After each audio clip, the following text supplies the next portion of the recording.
Crud got dark, yo. He's still crying. What? Hello, fellow anime geeks. Welcome to another first impression video.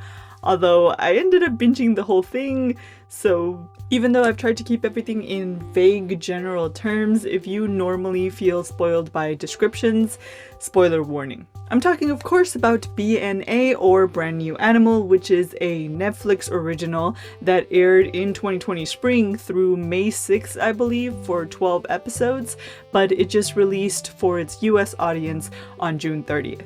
As usual, I'll be answering these 4 questions to organize my thoughts and hopefully give you guys a little bit more information on this show. First up, genre. The mal tags were action, superpower, and fantasy, and I would say that it is a superhero action drama with a heavy lean on social commentary. In that sense, it kind of reminds me of District 9. No, not that one. Although, kind of. I mean this one. In that, through our treatment of these refugee aliens in this movie, we analyze our own methods and systems and the morality of how we treat each other. Except in this anime, it's not aliens, it's beastmen. It does have that comic book feel, especially with the vigilante protector of this city, but I don't know why, because I don't have any knowledge as far as like comic books that are not manga, but the grainy background textures, the color block frames, the character designs, and simplified foregrounds, and the thin smooth outlines all made me feel like I was in a fun superhero comic book. And the music and insert songs had that pop punch. It kind of left me wanting to rewatch Kick-Ass. I never feel quite comfortable saying the title of that movie. And the storyline itself also gave me Maze Runner and Avatar of the blue variety that can't airbend vibes. But man, talk about bringing out the big guns, literally, with the hard-hitting topics. We explore what it means to be human, survival of the fittest, elitism and chauvinism, organized crime, lobbying, the folly of being certain of your own moral high ground, whether laws bind us as much as they offer protection. Heck, there's even a quick thought to gun laws. This is an anime original, and I didn't look up the author, but man, whoever wrote this had some free-thinking ideas.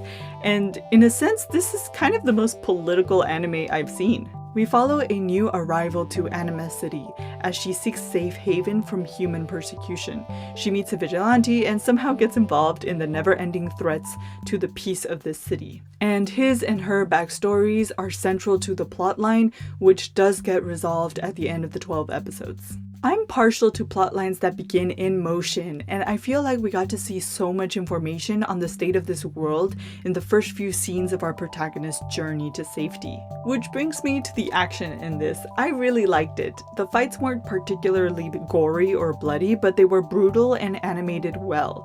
I cringed from the decisions and movements performed more than like splatter or goop.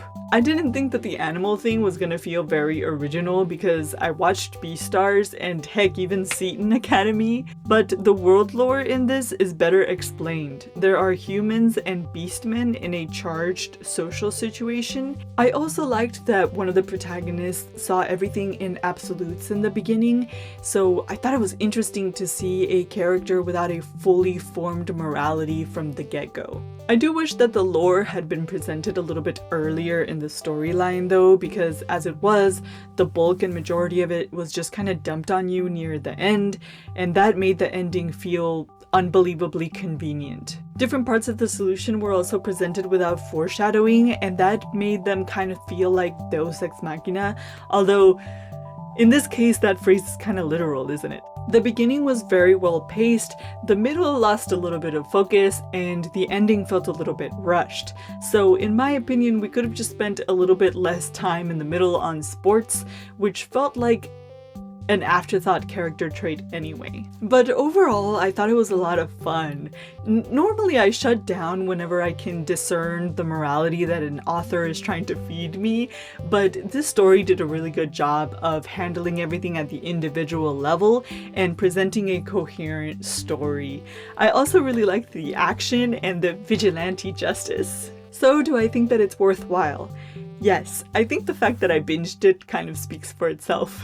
I'm trying to think of people who wouldn't really like this, and I guess if you don't like action-y superhero stuff, then this might not be your thing. And with that, I'll go ahead and sign off here, and I'll catch you in the next video.